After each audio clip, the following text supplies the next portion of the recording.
The Atlanta Braves drop game one of their highly anticipated 5-game series with the New York Mets as Kyle Wright gives up 4 home runs and the Braves fall just short of a late comeback. Despite some heroics by Ronald Acuna Jr., who hit a home run, breaking a long streak without hitting one for him, and that was certainly great news. And he had some interesting comments after the game about his knee and what could be affecting him. We'll talk about that, set you up for the rest of the weekend series against the New York Mets and how the Braves got to get back in this thing if they're going to win the division. All of that on a Friday episode of Lockedon Braves. So let's get into it. You are Locked On Braves, your daily Atlanta Braves podcast. Part of the Locked On Podcast Network, your team every day.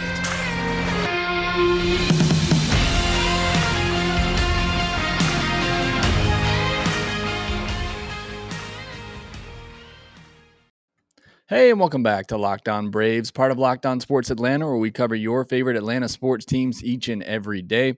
I am your host, Jake Mastroianni. You can follow me on Twitter at shortstopball and check out all of my work that I have going on there, including covering the Braves in written form over at tomahawktake.com, where I've been the co-editor for several years now. Also, make sure you follow the podcast on Twitter at LockedOn_Braves. Send in any questions, comments, or feedback that you have for the podcast. Make sure you subscribe to us on YouTube as well. We're up over 2,000 subscribers on YouTube now. Really appreciate all the support there. And thanks for making Locked On Braves your first listen of each and every day. We post episodes daily, 5 days a week, Monday through Friday, and are free and available on all platforms.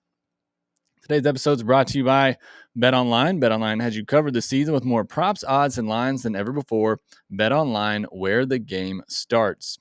Today's episode, we'll be talking about Thursday night's loss to the New York Mets, Kyle Wright's performance, but Ronald Acuna Jr. getting a home run, breaking a long streak there. But some interesting comments about his knee that I want to dive into a little bit, and then just get into some more of the specifics of the game and just talk about this Mets team, man. Talk about the dynamic between them and the Braves and what's going on there and how the Braves can get back on track.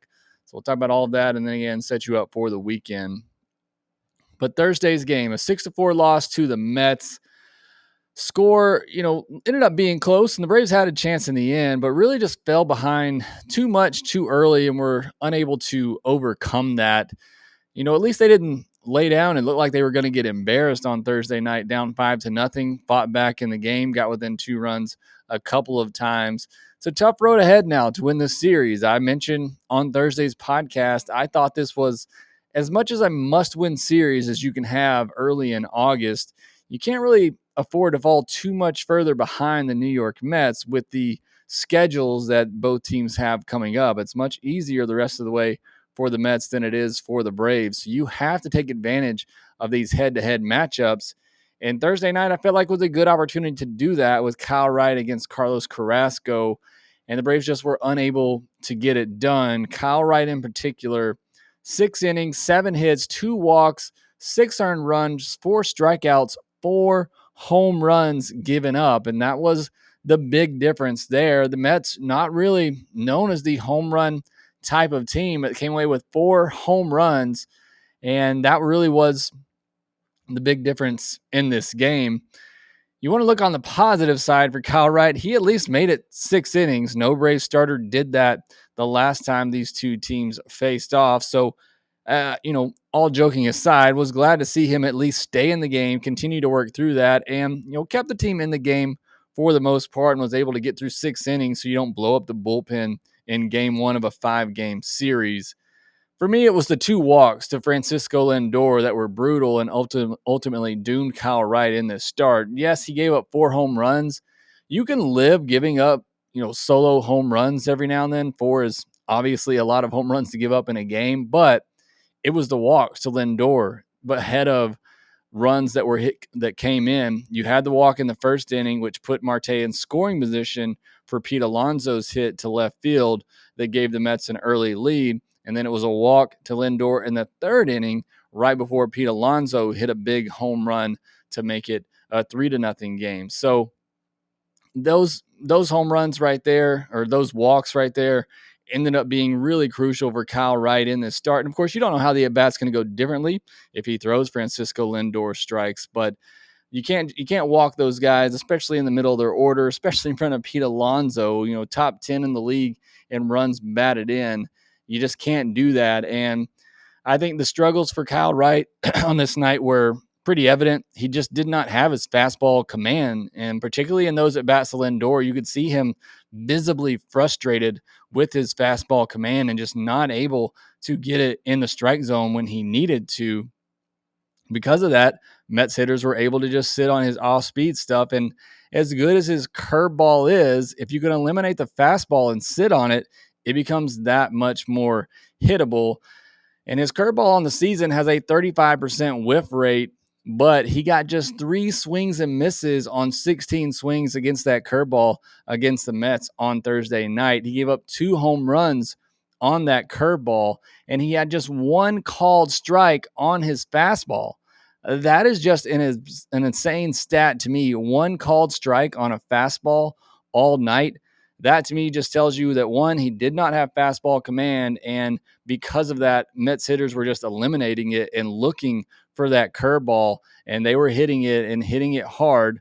Now, I mean, he still was able to be effective with it. That's how good it is. Even if you're sitting on it, he's still able to get outs with it. Had 13 called strikes on his curveball, which again tells you he did not feel confident at all getting ahead with that fastball as you would typically like to see him do, and then putting hitters away with that curveball. He was having to go to the off-speed stuff early in counts just to throw strikes, just to get ahead. And that's ultimately what doomed Kyle Wright on Thursday night. Kyle Wright, I've talked about it before, got off to a really hot start in April, and the numbers, indicate he's been very good over the last month or so.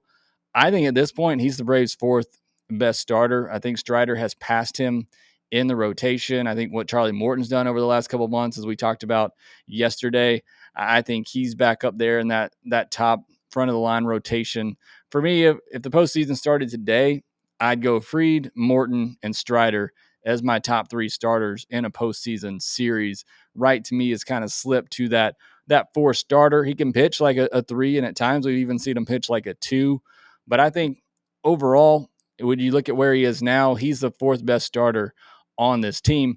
And that's no disrespect to Kyle Wright. Look, coming into the season, we didn't know what we were going to get from him. We didn't know if he could stick in a major league rotation. I think he's proven more than that he can certainly do so.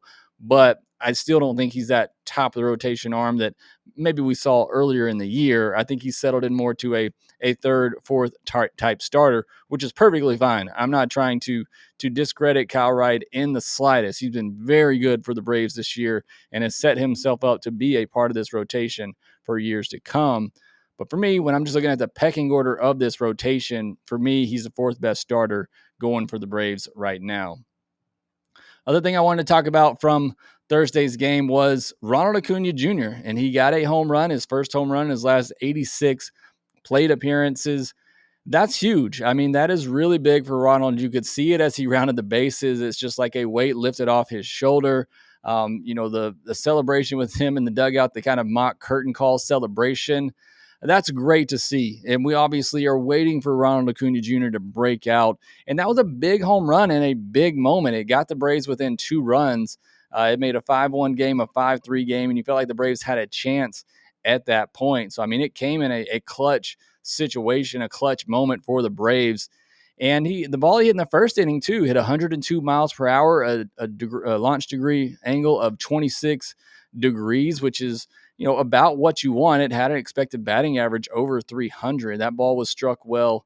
So 2 balls that he put in play on Thursday night, positive signs there. He was able to get some lift on both of those, one of them going out to dead center in Citi Field. So those are some encouraging signs from Ronald Acuna Jr. After the game, he made an interesting comment. And look, I've heard Ronald have no excuses at all in his rehab, and he has every right to make an excuse coming off a major injury. But you heard him after the game on Thursday, and I'm going to read this quote verbatim from a tweet from David O'Brien of The Athletic. He said, "The knee with my swings, it doesn't always feel the same. Some days I have confidence in it. Some days I don't feel like I have confidence in it, and it's not the same. but it's all part of the process and we keep moving forward. That's really telling information from Ronald Acuna Jr. Again, we haven't really heard him talk about the knee bothering him at all or being effective and what's going on with him. And, there's going to be people out there that say he's just using this as an excuse. Like, I've never torn an ACL. I don't know how hard it is to come back from that, but I got to imagine, and from some of you that I've heard that have had that tell me, it's not an easy thing to do. And I think we just take for granted sometimes Ronald Acuna Jr., how young he is, how he's able to bounce back from injuries so quickly. He he just doesn't have confidence in his knee, and it makes sense with the fact that he's not able to get some bend and get under some of these baseballs. So, that just kind of confirms what I think we all believe and have kind of known. He's still trying to feel his way back from this ACL injury, and he's not all the way there. He doesn't have full confidence in that knee right now. I think he's getting there, and obviously Thursday night are signs of progression to where you hope he is going. But I actually appreciated that comment from Ronald and that he was open and honest with us because it's clear, he's not the same player right now. And I think there are just some physical limitations from coming back from a major knee injury that are preventing him from being that player every day. But like you said, part of the process, keep moving forward. And that's what he's going to keep doing. And he's going to keep working on it until he has that confidence in his knee, until he gets back to the hitter we all know that he can be. All right, next, I want to dive a little bit more into the game from Thursday night. There were some other positives. There were obviously some negatives as well I want to talk about, and then just briefly talk about this Mets-Braves rivalry that is heating up. Whether you're ready to pop the question or you're celebrating a milestone moment, find jewelry as unique as her with a modern convenience of online shopping at BlueNile.com. Blue Nile has simple online tools that let you choose the diamond shape, size, and clarity, as well as setting style. Blue Nile's bench jewelers will then handcraft our perfect engagement ring, making each ring one of a kind. If you're looking for fine jewelry but having trouble choosing, Blue Nile jewelry experts are on hand 24/7, available via phone or chat to help you find a memorable gift at every budget. Make your moment sparkle with jewelry from BlueNile.com, and going on now is the Blue Nile Anniversary Sale. Save up to 40% on classic fine jewelry pieces and 25% on engagement ring settings. Plus, every order is insured, ships free, and arrives in discreet packaging that won't give away what's inside. Shop stress-free and find your forever piece. Go to BlueNile.com today. I thought the other positive on the night came from Michael Harris, who had a couple of big RBI hits in this game to help the Braves try to crawl their way back. Also had a stolen base in this game as well. Still putting the ball on the ground too much, and particularly to the right side, pulling the ball too much. I would like to see him get back to that opposite field approach that he had when he came up, when he was so hot, and what we saw from him really in the minor leagues. He has tended to become more pull happy over the last month or so. I really want to see him getting back to driving the ball the other way, but still hitting the ball hard and able to find a couple of holes on Thursday night to drive in some runs. So great to see that from Michael Harris. Now some of the bad from Thursday. Swanson, Olsen, and Riley go hitless. A combined 0 for 11 with 5 strikeouts. Riley walked the only time one of those 3 reached. Everybody else in the lineup had a hit. Hard to win games when your top 3 hitters in the middle of the order don't do anything at the plate. So the Braves just weren't able to overcome that. The offense in general, 2 for 8 with runners in scoring position. Again, had some chances in this game and came through with some big hits. Look, Michael Harris, like I said, a couple of big 2-out RBI hits. Acuna with his 2-run homer. So they had some hits in this game. Really just fell on the pitching staff. Fell behind too far, too early. And then to end the game, look, Edwin Diaz, coming in for the 2-inning save, really breezed through the 8th inning, but the Braves had him on the ropes a little bit in the 9th. Rosario with a leadoff single. And then Orlando Arcia up there, a 3-0 count, a check swing ground out to end the game. That is just a brutal way to end the game. And look, I saw some comments, Caleb, on Twitter, a faithful listener, talking about, the fact that he was just trying to get out of the way of the pitch and the bat kind of went into the path. Maybe, I don't know. I tend to think he was he was getting ready to swing at that pitch, which begs the question, why are you getting ready to swing at a 3-0 pitch to Edwin Diaz? To me, he should have been just standing still in the box. If anything, maybe backing out of the box as the pitch comes in. There's no way you even think about attempting a swing there on a 3-0 pitch against Edwin Diaz when you got him on the ropes. I think Arcia is taking way too much heat on Twitter right now. I see people saying he doesn't belong in the lineup at all. He's not a Major League Baseball player. Let's pump the brakes a little bit and not forget this guy was really big for the Braves early in the year and spot starts coming off the bench.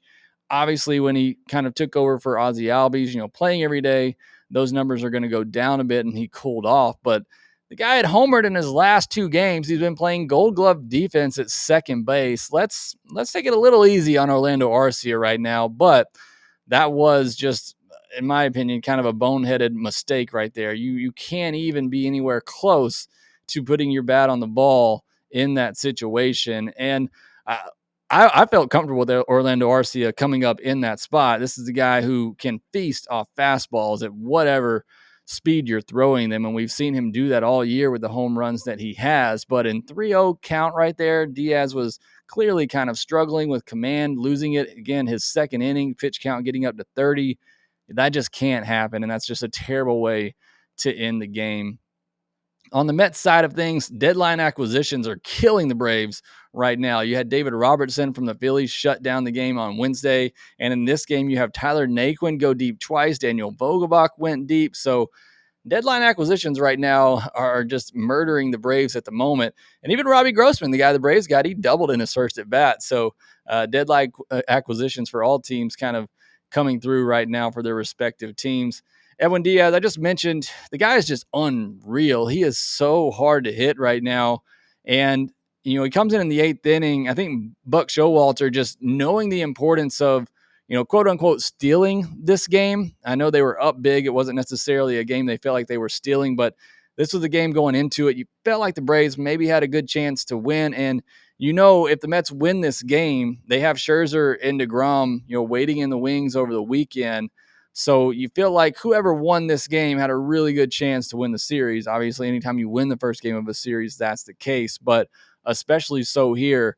So he brings out Edwin Diaz in the 8th inning to shut things down, and he mowed down the 2, 3, and 4 hitters for the Braves in that 8th inning, just breezed through it on 11 pitches. Well, like I said, they made him work in that 9th inning, which is great to see. He got his pitch count up to almost 30. You'd have to imagine he is down for Friday night's game, which is a win in and of itself because he is just absolutely filthy on the mound right there. I have this just feeling that the Braves are playing scared of the Mets for whatever reason, and you're the defending World Series champions. At what point are the Braves going to act like it? Because right now the Mets have all the momentum, they have all the swag, all the confidence over in their dugout. At what point is that going to shift to the Braves dugout, where they are the defending World Series champions, where they've won this division 4 years in a row? At some point, if they're going to win this division, they got to punch back. And so far, we just haven't seen that from this Braves team, and that is highly frustrating. And look, there's something different about this Mets team, and I've been saying that all year. I said it in the offseason.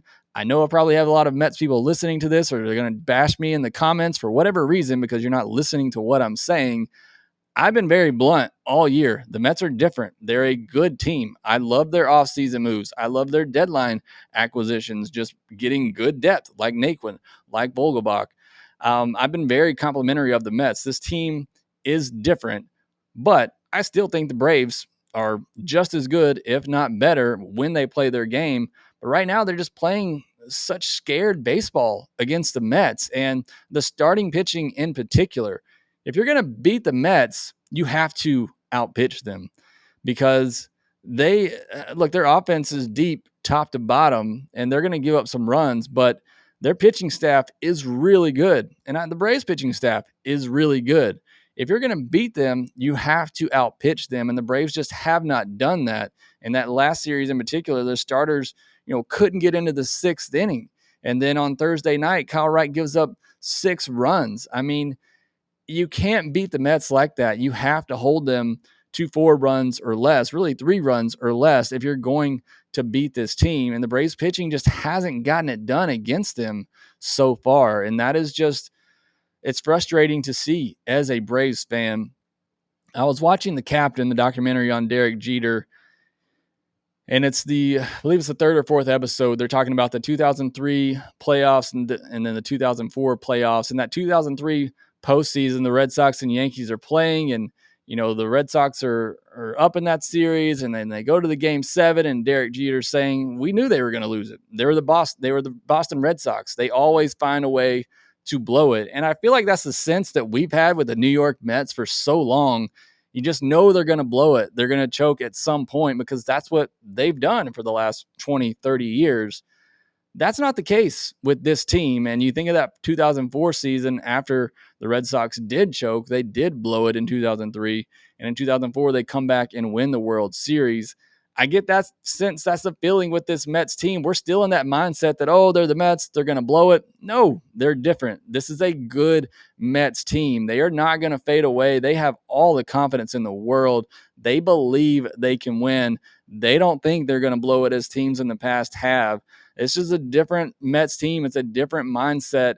And again, if the Braves don't start playing like the bully, if they don't start punching back here, the Mets are going to run away with this division, and it may affect the next couple of years. So hopefully we see some life from the Braves over the weekend, and we'll get into that next, talking about some of the pitching matchups.